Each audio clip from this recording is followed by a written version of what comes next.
Hydrogen का जो spectrum हम लोगों ने पढ़ा था उसमें हमने 7 रंगों के बारे में जाना था, हमने रेनबो के बारे में जाना था, लेकिन साथ साथ हम ये नहीं जान पाए कि जब हाइड्रोजन से निकलने वाली लाइट एक डिस्चार्ज ट्यूब में जिसमें हाइड्रोजन गैस भरा हुआ है उससे निकलने वाली लाइट जब प्रिज्म को या डिफ्रैक्शन ग्रेटिंग को पास करती है तो ऐसा क्यों होता है कि डिसकंटिन्यूअस स्पेक्ट्रम मिलता है, या उनसे मिलने वाली जो वेवलेंथ हैं वो इतनी डाइवर्स रीजन की क्यों हैं।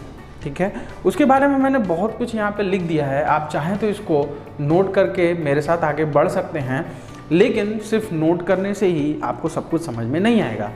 तो चलिए आज हम लोग हाइड्रोजन स्पेक्ट्रम के बारे में पढ़ते हैं और साथ ही साथ हम ये जानेंगे कि रिट्ज लाइन के थ्रू हम कैसे उस स्पेक्ट्रम को एक्सप्लेन करेंगे।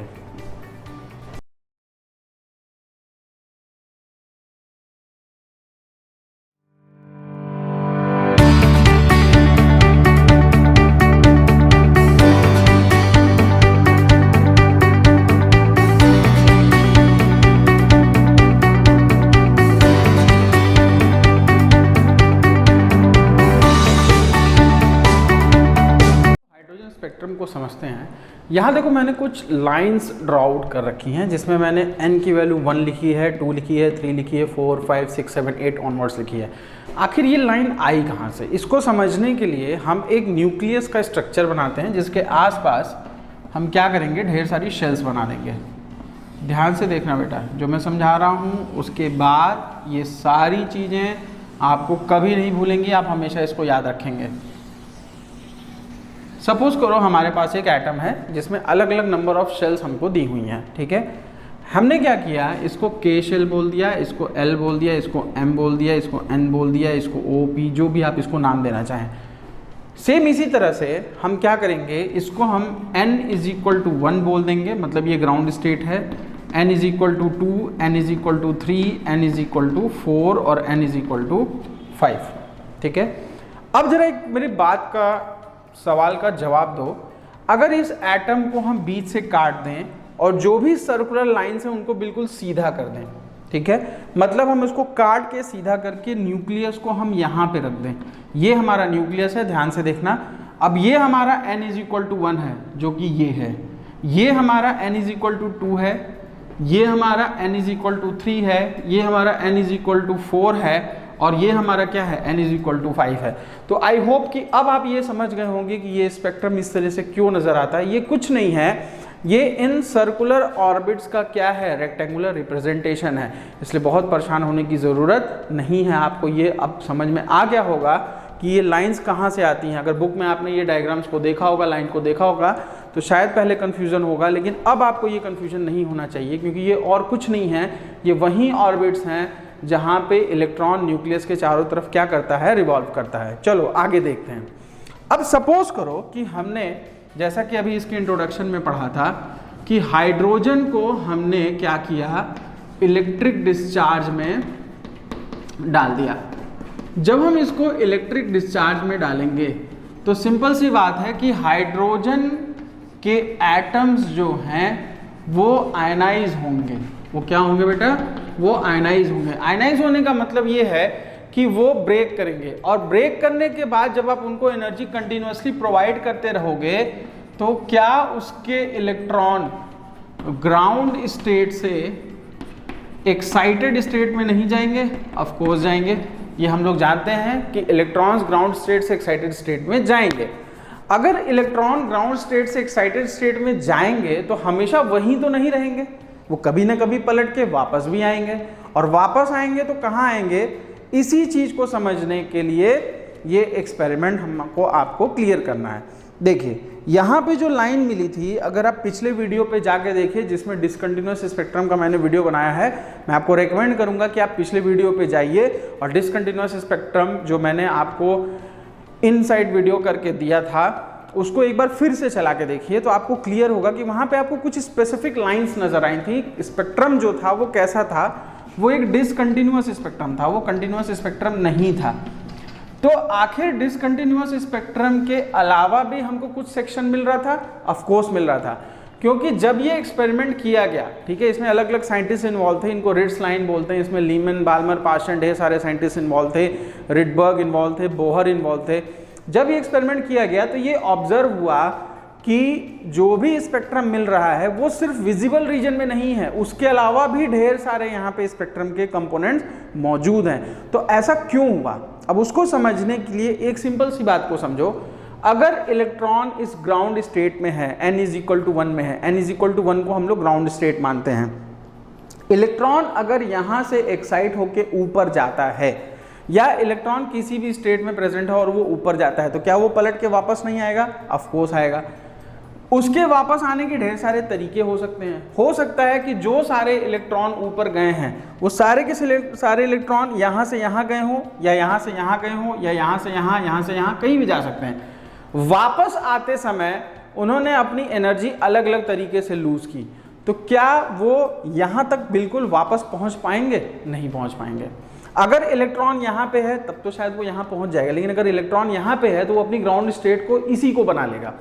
इसी बेसिस पे लीमन, बाल्मर जैसे साइंटिस्ट ने अलग अलग स्पेक्ट्रल लाइंस को डिराइव किया, जिसको अब मैं यहाँ पे बनाने वाला हूँ। देखो, अगर सपोज करो कि इलेक्ट्रॉन ग्राउंड स्टेट से निकल के n इज इक्वल टू 8 तक की वैल्यू तक गया है, तो क्या वो वापस वहाँ से यहाँ तक नहीं आएगा? ऑफ कोर्स आएगा। अगर electron n is equal to 1 से 7 तक गया है तो वो 7 से वापस यहाँ पे आएगा। अगर वो 1 से 6 तक गया है तो वो 6 से वापस आएगा। अगर वो 1 से उठ के 5 तक गया था तो 5 से वो पलट के नीचे वापस आएगा। इसी तरीके से वो 4 से आएगा वापस, 3 से आएगा और 2 से भी आएगा। इन लाइंस को नाम दिया गया था लीमन लाइंस, LIMAN। इसको मैंने इंट्रोडक्शन में भी लिख रखा है, लीमन लाइंस।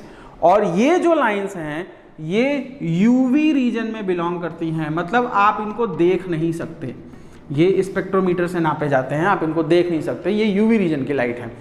नेक्स्ट लाइन पे हम आते हैं। इसमें क्या हुआ था, ग्राउंड स्टेट की वैल्यू 2 थी। देखो, पहले एक्सपेरिमेंट में लीमन में n की वैल्यू कितनी है? 1 है। लेकिन अगर हम बाल्मर लाइन की बात करें तो बाल्मर में n की वैल्यू क्या हो जाती है? 2 हो जाती है। और ऐसा इसलिए होता है कि जो इलेक्ट्रॉन सेकंड को ही अपनी ग्राउंड स्टेट मान लिए हैं वो सेकंड तक ही पहुंचेंगे, वो वापस फर्स्ट तक नहीं आ पाएंगे। तो बहुत सारे ऐसे इलेक्ट्रॉन्स थे हाइड्रोजन के जो कि आयनाइज हुए, जो वापस आते समय ये भूल गए कि वो ग्राउंड स्टेट से गए थे, उन्होंने अपनी ग्राउंड स्टेट को बाल्मर सीरीज मतलब n इज इक्वल टू 2 ही मान लिया।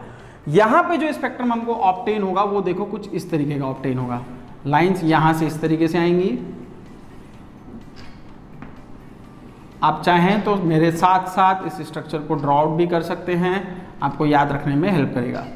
तो ये थी बाल्मर सीरीज, और बाल्मर सीरीज ही वो सीरीज है जिसको आप देख सकते हैं क्योंकि ये विजिबल रीजन में बिलोंग करती है। यही कलर्स आपको नजर आते हैं। अगर आप ध्यान से डिसकंटिन्यूअस स्पेक्ट्रम में देखिए तो आपको कुछ कलर्स नजर आते हैं।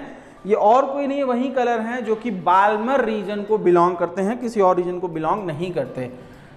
बाल्मर रीजन के बाद हम पार्शियन सीरीज की बात करते हैं या पार्शियन रीजन की बात करते हैं। पार्शियन के लिए n की वैल्यू 3 होगी, मतलब पार्शियन सीरीज के जो भी इलेक्ट्रॉन है उनके लिए ग्राउंड स्टेट क्या है? वो 3 है, वो 2 नहीं है। मैं फिर से रिपीट करता हूं, लीमन के लिए जो ग्राउंड स्टेट है वो 1 है, बाल्मर सीरीज के लिए जो ग्राउंड स्टेट है वो 2 है, पार्शियन सीरीज के लिए जो ग्राउंड स्टेट है वो क्या है? वो 3 है। तो इसके इलेक्ट्रॉन्स जब वापस आएंगे तो ये कुछ इस तरीके से आएंगे, ध्यान से देखिएगा। आई होप आप लोग को काफी हद तक क्लियर हो रहा होगा कि यहां पे क्या चल रहा है। लीमन हो गए, बाल्मर हो गए, पार्शियन हो गए। पार्शियन के बाद नंबर आता है ब्रैकेट सीरीज का। ब्रैकेट सीरीज में n की वैल्यू होती है 4। तो यहां पे जो इलेक्ट्रॉन्स आएंगे वो कहां से आएंगे बेटा? वो अगर यहां से चलते हैं तो वो 4 पे ही आके क्या हो जाएंगे? रुक जाएंगे, वो इसके नीचे नहीं आ सकते। ठीक है। ब्रैकेट के बाद नंबर आता है पी फंड सीरीज का। पी फंड सीरीज में इलेक्ट्रॉन यहां से चल के यहां तक आएंगे, और इसके बाद जो नंबर आता है वो आता है हम्फ्री सीरीज का। हम्फ्री सीरीज को लिखने के लिए मैं इधर के कंपोनेंट्स को मिटा देता हूं। और यहाँ पे n की वैल्यू भी लिख देता हूँ, यहाँ पे n की वैल्यू 5 है। अब इसके बाद नंबर आता है हम्फ्री सीरीज़ का। हम्फ्री सीरीज़ में इलेक्ट्रॉन यहाँ से चलेंगे और यहीं पे रुक जाएंगे, इसको हम लोग बोलते हैं हम्फ्री सीरीज़। यहाँ पे n इज इक्वल टू, कुछ बुक्स में आपको 6 मिलेगा, कुछ बुक्स में 7 मिलेगा, उससे परेशान होने की ज़रूरत नहीं है क्योंकि हम्फ्री सीरीज़ आपसे बहुत ज़्यादा क्वेश्चन में नहीं पूछता है, ठीक है, specially in the JEE mains advance और नीट पेपर। तो अब इसमें मुझे क्वेश्चन का जवाब दीजिए कि अगर n की वैल्यू डिफरेंट है, तो जैसा कि हम लोग पढ़ चुके हैं E is equal to NH nu, हम पढ़ चुके हैं कि हर एक ऑर्बिट की वैल्यू क्या होती है, एनर्जी क्या होती है, अलग अलग होती है। तो जब अलग अलग ट्रांजिशन होगा तो क्या उनसे निकलने वाली वेवलेंथ भी अलग अलग नहीं होंगी? सिंपल सी बात है, अलग अलग होंगी। और यही रीज़न था कि ढेर सारे स्पेक्ट्रम हाइड्रोजन में मिल रहे थे और कहीं ना कहीं ये बोहर थ्योरी का एक ड्रॉबैक भी बना आगे चल के। वो हाइड्रोजन के अलावा किसी और एटम के स्पेक्ट्रम को इस तरीके से एक्सप्लेन नहीं कर पाए। तो अब इसके बाद हम ये पढ़ेंगे कि कैसे रिडबर्ग ने इनकी एनर्जीज को, इनके एनर्जी डिफरेंसेस को डिराइव किया और फिर उसके ऊपर हम लोग न्यूमेरिकल करने वाले फॉर्मूलेस को निकाल के बाहर ले आएंगे।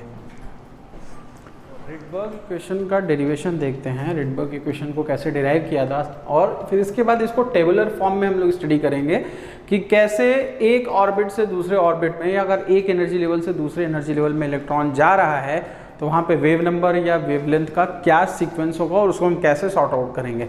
देखो मैंने यहाँ पे पूरा डेरिवेशन लिख दिया है कि अगर फर्स्ट एनर्जी लेवल को, जिसको मैंने अभी पिछले लेक्चर में आपको पढ़ाया था कि एनर्जी को आप कैसे निकालेंगे, उसी इक्वेशन से मैंने डिराइव किया है। फर्स्ट अगर ऑर्बिट की एनर्जी की बात करो तो ये होगी, सेकंड ऑर्बिट की एनर्जी की बात करो तो ये होगी।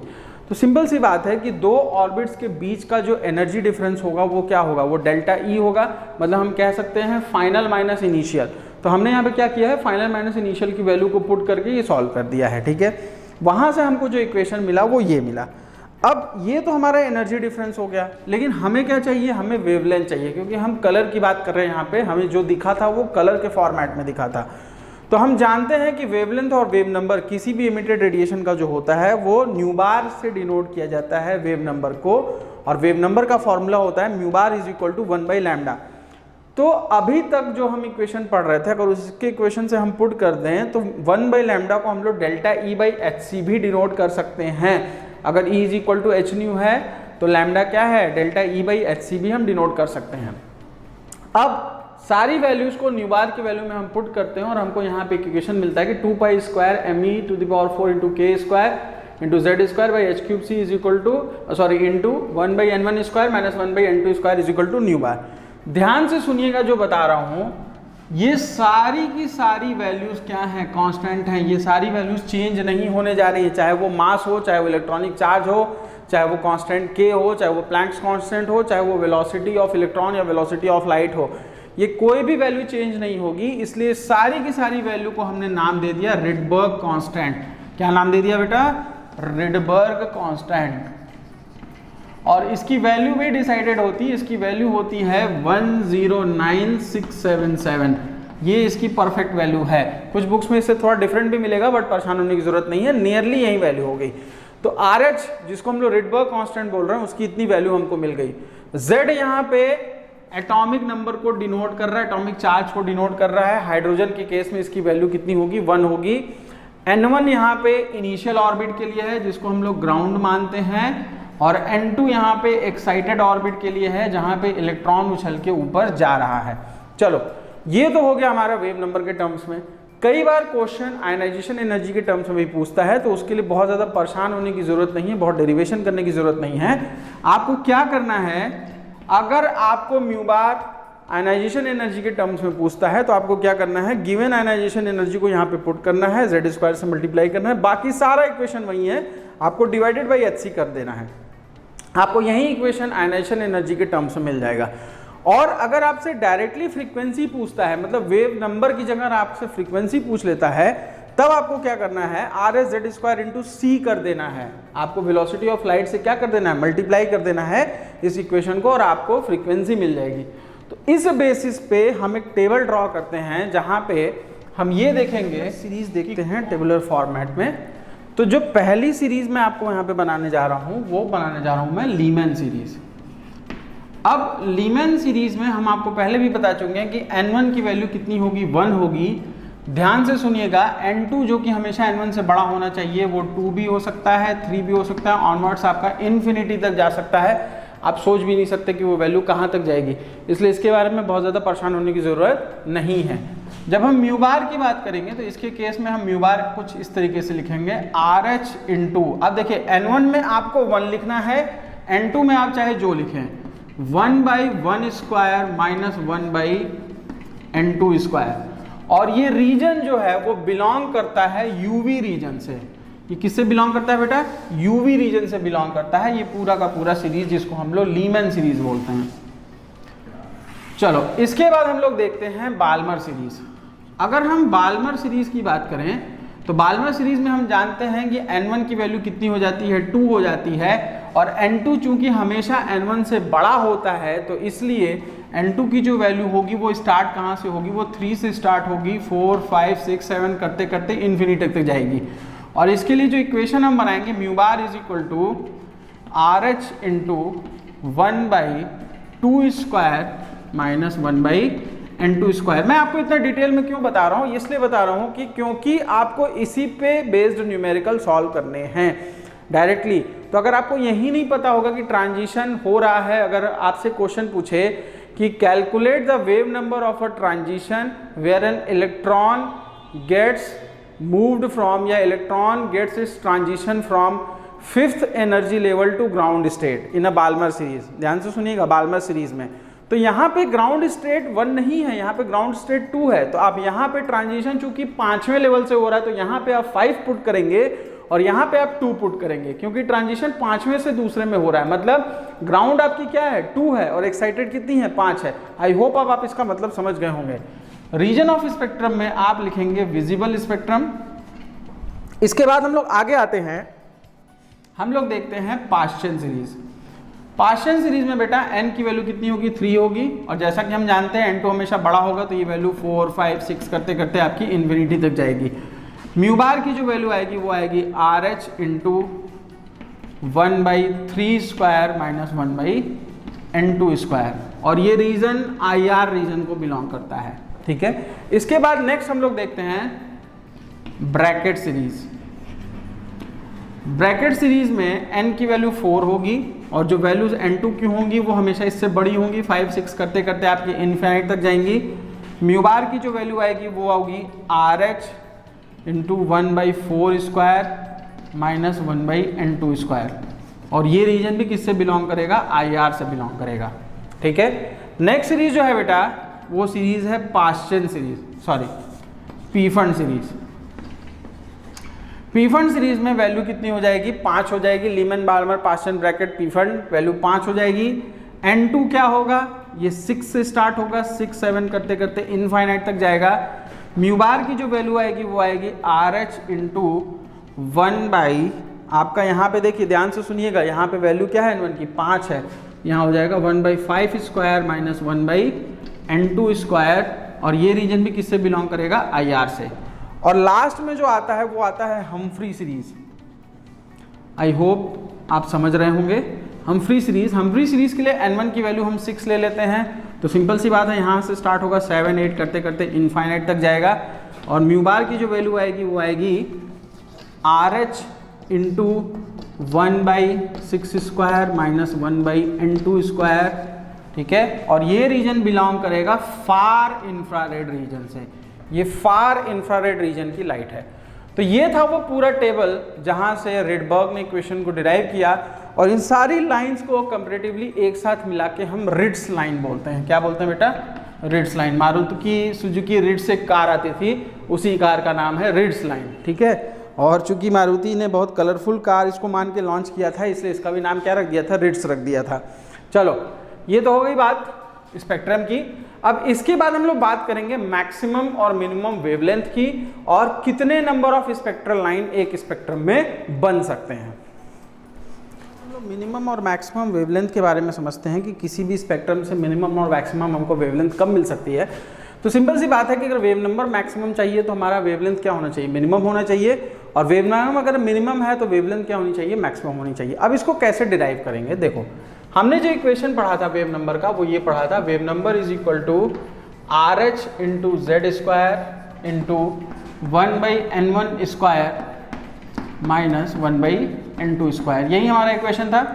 अब पहले मैं मैक्सिमम वाले के लिए सॉल्व करता हूं जिसमें हमको लैम्डा क्या मिलेगा, मिनिमम मिलेगा। इस केस में याद रखिएगा, इस केस को सॉल्व करने के लिए हमको n2 की वैल्यू को इनफाइनाइट लेना पड़ेगा। अगर हम n2 की वैल्यू को इनफाइनाइट लेते हैं तो हमारे पास जो इक्वेशन बनेगा वो बनेगा mu bar is equal to RH into Z square. जब आप इन्फिनिटी की वैल्यू को यहाँ पे पुट करेंगे तो ये पूरा का पूरा इक्वेशन नलीफाई हो जाएगा, खत्म हो जाएगा। आपके पास जो इक्वेशन बचेगा वो बचेगा 1/n1 स्क्वायर। सिंपल सी बात है, समझ रहे हैं, ठीक है। अब एक चीज और ध्यान रखिएगा, जब आपको ये प्रॉपर्टी मिलेगी, जब इलेक्ट्रॉन इतनी दूर से आ रहा है तो आप ये डिस्कार्ड नहीं कर सकते, आप ये डिस्क्रिमिनेट नहीं कर सकते कि वो डिसकंटिन्यूअस है कि कंटिन्यूअस है।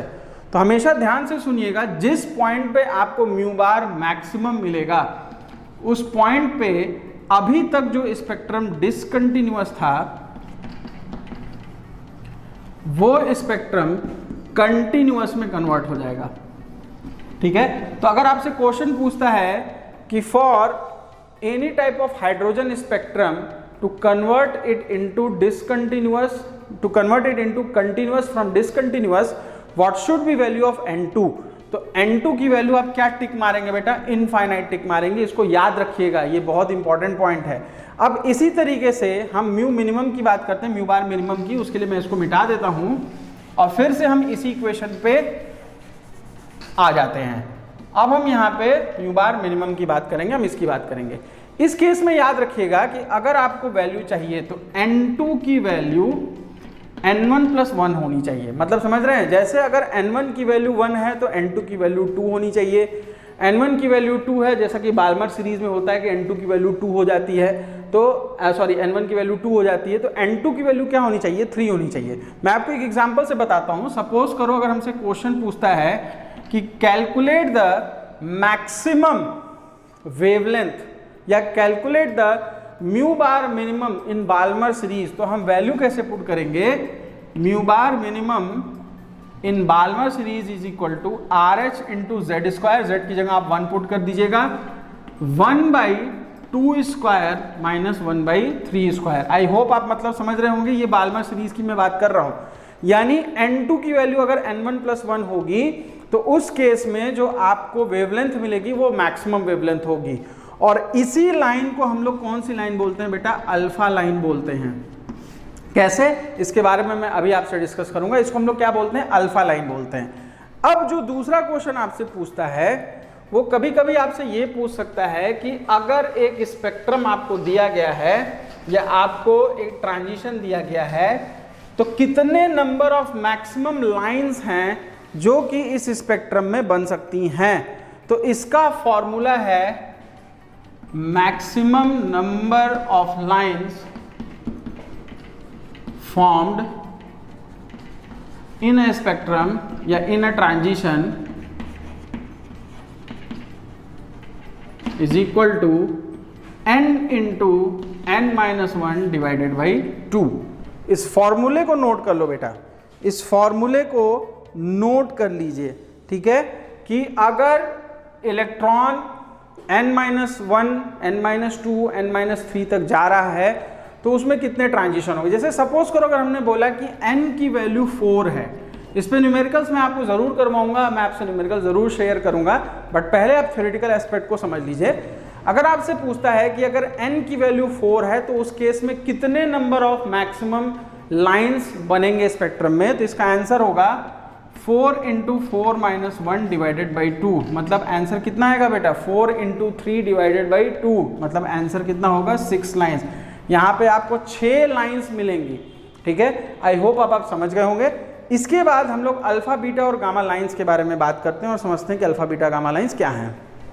अल्फा बीटा और गामा लाइंस की बात करते हैं। यहाँ पे मैंने आपको कुछ लाइंस बना के रखी हैं और मैंने कंटिन्यूम लिखा है, बट उसके पहले मैं आपको समझाता हूँ कि आप कैसे अल्फा बीटा और गामा लाइंस को पहचानेंगे, ठीक है। इसको पहचानने का बहुत सिंपल सा तरीका है। अगर सपोज करिए आपसे ये पूछता है कि बाल्मर सीरीज में अल्फा लाइन खोज के निकालिए, बाल्मर सीरीज में आप अल्फा लाइन कैसे निकालेंगे? बाल्मर सीरीज के लिए अल्फा लाइन बनेगी, उसके लिए आपको वैल्यू पुट करनी पड़ेगी nu bar is equal to R H into Z square into 1/2 square. 2 मैंने क्यों पुट किया? क्योंकि बाल्मर सीरीज में n1 की वैल्यू कितनी थी? 2 थी। ये मैं आपको पढ़ा चुका हूं कि बाल्मर सीरीज में n1 की वैल्यू क्या थी? 2 थी।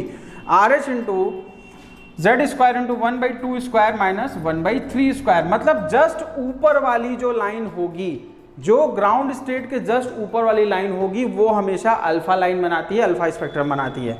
अब हम बीटा लाइन की बात करते हैं। अगर आपको बाल्मर सीरीज में बीटा लाइन चाहिए तो आपका जो इक्वेशन बनेगा वो बनेगा mu H is equal to R H into Z, mu bar is equal to R H into Z square minus 1/2 square minus 1/4 square. तो ये फाइनल इक्वेशन क्या बन रहा है बीटा लाइन के लिए? Mu bar is equal to R H into Z square into 1/2 square minus 1/4 square. देखिए मैंने अब उसके ऊपर एक लाइन और बढ़ा दी है। अल्फा के लिए वैल्यू 3 थी, बीटा के लिए वैल्यू कितनी होगी? 4 होगी। सिमिलरली अगर हम गामा लाइंस की बात करें, अगर हमसे गामा लाइंस पूछता है कि बाल्मर सीरीज में बताइए, इसी तरह पार्शियल ब्रैकेट या लीमन सीरीज के लिए भी कर सकते हैं। वहां पे n1 की वैल्यू को बस आपको चेंज करना पड़ेगा और n2 की वैल्यू आप +1 करते चले जाएंगे। सेम इसी तरह अगर गामा लाइन के लिए हमसे देखें तो गामा लाइन के लिए जो वैल्यू आएगी वो आएगी are H into Z square into 1/2 square minus 1/5 square. I hope अब आप समझ गए होंगे कि अल्फा बीटा गामा लाइन कैसे निकालेंगे। नेक्स्ट यहाँ पे देखिए मैंने आपको यहाँ पे लिखा है कंटिन्यूम।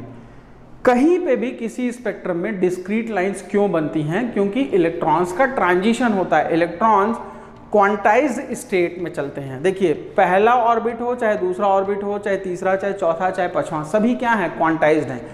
लेकिन जब हम इलेक्ट्रॉन को बहुत दूर लेके जाते हैं, जैसे सपोज करो यहाँ पे न्यूक्लियस है और ये इसकी ढेर सारी ऑर्बिट हैं।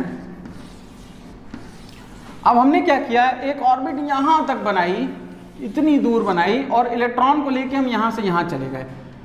सिंपल सा मतलब है कि अब जो इलेक्ट्रॉन यहाँ पे है उसके ऊपर लगने वाला न्यूक्लियर चार्ज खत्म हो चुका है। अब वो न्यूक्लियर चार्ज को शो नहीं कर रहा है। तो जब वो न्यूक्लियर चार्ज नहीं शो करेगा तो क्वांटाइजेशन फिनोमेनन को फॉलो करने की जगह उसकी नॉर्मल काइनेटिक एनर्जी आएगी, जिसको हम ½mv² बोलेंगे, translational, normal translational kinetic energy. मतलब वो मूव किए जा रहा है, वो मूव किए जा रहा है, उसके ऊपर न्यूक्लियस का कोई अट्रैक्टिव फोर्स नहीं है। तो जब न्यूक्लियस का अट्रैक्टिव फोर्स ही नहीं है तो क्या वो क्वांटाइज्ड ऑर्बिट्स में, या जिनको हम लोग शेल्स बोल रहे हैं, ऑर्बिटल्स बोल रहे हैं, ऑर्बिट बोल रहे हैं, क्या वहां पे वो कंटिन्यूअसली रोटेट करने के लिए बाउंड है? नहीं बाउंड है। तो अगर बाउंड नहीं है तो वो अपनी खुद का एक पैरामीटर फॉलो करेगा, खुद का एक स्पेस फॉलो करेगा, जिसको हम लोग क्या बोलते हैं? फ्री स्पेस बोलते हैं। क्या बोलते हैं बेटा? फ्री स्पेस बोलते हैं। तो अब वो फ्री स्पेस में जा चुका है, उसके ऊपर न्यूक्लियस का कोई लेना देना नहीं है, जिसको हम लोग बोलते हैं ना आवारा लड़का। घर में क्या बोला जाता है? जो माँ बाप की बात नहीं सुनता उसको हम लोग क्या बोलते हैं? आवारा लड़का या आवारा लड़की। सेम उसी तरह अब इलेक्ट्रॉन क्या हो चुका है? बिल्कुल आवारा हो चुका है, उसके ऊपर इलेक्ट्रॉनिक चार्ज का कोई लेना देना नहीं है। उस केस में लाइंस इतनी क्लोज आ जाएंगी कि आपको पता ही नहीं चलेगा कि इलेक्ट्रॉन किस ट्रांजिशन स्टेट में जा रहा है, कैसे जा रहा है। इस वजह से वो डिसकंटिन्यूअस स्पेक्ट्रम नहीं देता, वो स्पेक्ट्रम किस में कन्वर्ट हो जाता है बेटा? कंटिन्यूअस में कन्वर्ट हो जाता है।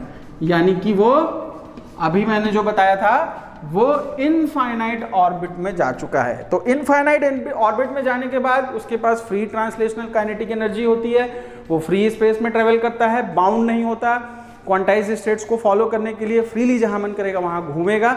इस वजह से स्पेक्ट्रम क्या हो जाता है? कंटिन्यूअस हो जाता है। आई होप अब आप हाइड्रोजन स्पेक्ट्रम के बारे में बहुत कुछ समझ गए होंगे। बहुत जल्द मैं आपके पास न्यूमेरिकल्स भी लेके आऊँगा, हम लोग इस पर ढेर सारे न्यूमेरिकल भी करेंगे। इसके आगे हम लोग बोहर मॉडल के ड्रॉबैक्स को पढ़ते हैं कि क्यों बोहर का मॉडल डिस्कार्ड हुआ, और फिर ड्यूअल नेचर ऑफ लाइट या ड्यूअल बिहेवियर ऑफ लाइट के पोस्टुलेट्स को हम लोग समझने की कोशिश करेंगे।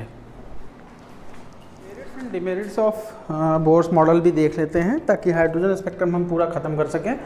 देखिए इसकी मेरिट क्या थी, इन्होंने स्टेबिलिटी ऑफ एटम के बारे में बहुत कुछ एक्सप्लेन किया था और काफ़ी अच्छे तरीके से एक्सप्लेन किया था। लाइन स्पेक्ट्रम डिसकंटिन्यूअस होता है, ये बोहर थ्योरी की एक बहुत बड़ी खोज थी। जिसने कि आगे चल के वेवलेंथ, एनर्जी और बहुत ढेर सारे कॉन्सेप्ट्स के बीच के रिलेशन को समझने में हमारी हेल्प की थी। और तीसरा जो था इनका मेरिट वो ये था कि क्यों बहुत सारे एलिमेंट्स एक्सरे प्रोड्यूस कर देते हैं, एनर्जी से इनका क्या रिलेशनशिप है, इसको भी एक्सप्लेन करने में बोहर थ्योरी ने बहुत बड़ी हेल्प की थी।